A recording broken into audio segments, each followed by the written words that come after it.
final game, but TSM had to work a little harder than they might have liked, but a well-deserved final appearance once again. Definitely a close game down the stretch, but TSM played with so much discipline and control. The Cho'Gath specifically for HAUNTZER being that front line the entire time, saving Doublelift and BJERGSEN from hooks, and then when he was hooked, having the backup of the damage threat so that they could not focus him down. TSM take the #1 seed in the playoffs, pay it forward into the final. And Team Dignitas will also still be going to Boston, playing in that 3rd place match and playing for some champion points. Well, so we're certainly going to need them as Gauntlet looms large after the finals do finish. But for now, teams with eyes on Boston as our finalists, and our 3rd, 4th place match is now locked in. Who would have thought that TSM, who we probably expected to be in the finals, would be playing a team like Immortals? Yeah, the last 8 finals they've played have been against C9 or CLG, so getting a new face to go up against in that final. It's going to be a great series. The #1 and the #2 seeds from the regular season meeting in the final. Remember last time that Immortals were ranked #1 and they played TSM in playoffs, they actually got knocked out and was one of the reasons they weren't in the finals. So I'm sure Immortals are going to be very happy about this rematch, actually. You know, considering both these teams were tied for 1st place during the regular season, it's actually not that big of a surprise, and this is kind of what people were looking forward to. Now we do finally get this matchup on the biggest stage, you know, when everything matters. I think to echo Jat though, on TSM's side, this play looked very controlled, very disciplined, and the word I used earlier was refined.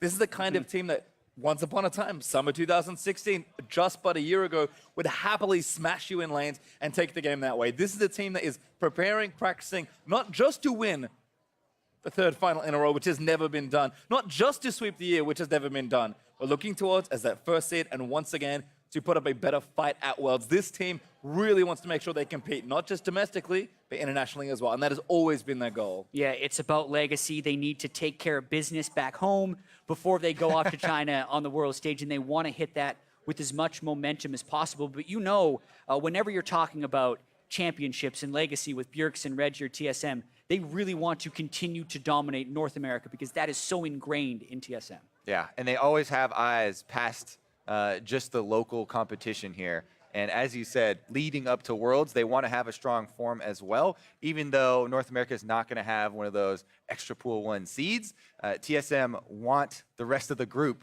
to be in fear, right? They want to have that intimidation factor. And having strong performances in your own region's playoffs are what get you that little edge. Yeah, and what I'm going to be really interested for in the final as well is kind of what the draft is going to be like, because it felt like Immortals and TSM were playing a lot of the same picks. High priority Kog'Maw, high priority Cassiopeia.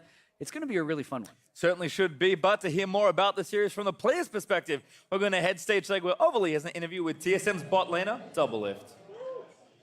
Thanks, Patsy. You almost got it this time. I am here with Doublelift. Doublelift, congratulations on your victory. Now, this is the first time that TSM has beaten Dignitas this split, and 3-1 at that. How were you and the team able to rally and pick up this victory today? Yeah, coming into the match, I was kind of scary because Dig was the only opponent that we had a losing record in the regular split, and we got stomped by them pretty much every game. So I think for them, they had a lot of confidence coming in, but we were really cautious because the team was on an upswing with the new bot lane, and their bot lane was playing really well recently. So, and also going 0-4 on them in the regular split, we had a lot of work to do. So we were all a little bit nervous as usual, but hey, we just worked really hard, I guess. Got lucky. Well, the bot lane matchup was actually one that was pretty hyped up. Everyone wanted to see ADRIAN, ALTEC versus you and BIOFROST. What was that bot lane like for you in the series?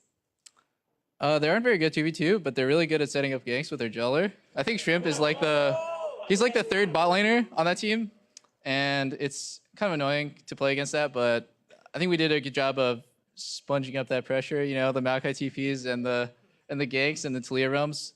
So I didn't fall super far behind this series, which was really important, especially right now. Like if you get screwed early game bot lane, then you're never going to be relevant ever again.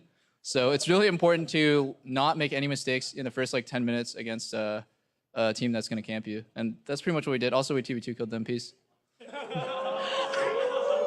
Well, there you go. After after the normal split, you guys won a playoff bye, so you guys had an extra week to prepare. How did you use that extra week to prepare coming into the series? We just did a lot of scrims, and I feel like most teams, if they had a lot of time, they would take a pretty extended break, but we basically just took like one day off, and then we just been practicing. I think they're really, really daunting opponent because not only, you know, like I was saying, our bad record against them, but they just looked really good. I think our matches were really close, and especially in Game 4, it was a matter of like them making one mistake, getting engaged on one time.